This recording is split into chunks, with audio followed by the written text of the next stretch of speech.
Buenos días, amigas. Quisiera dar las gracias al Ayuntamiento de Catarroja por contar conmigo en esta labor tan bonita y poderme reencontrar con todas vosotras, pequeñas escritoras. La novela que os la quiero presentar se llama Tiempo de tinta y ceniza y está ambientada en los años 20, 30 y 50 de Madrid.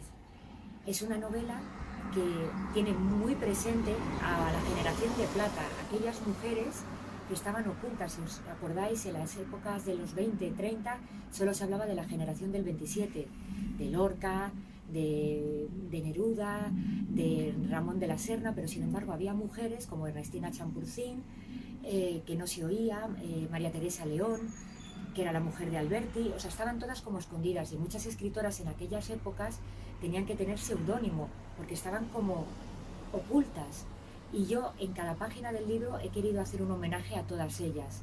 Por eso que escribamos nosotras, las chicas, es muy importante para seguir haciendo homenaje a todas esas mujeres.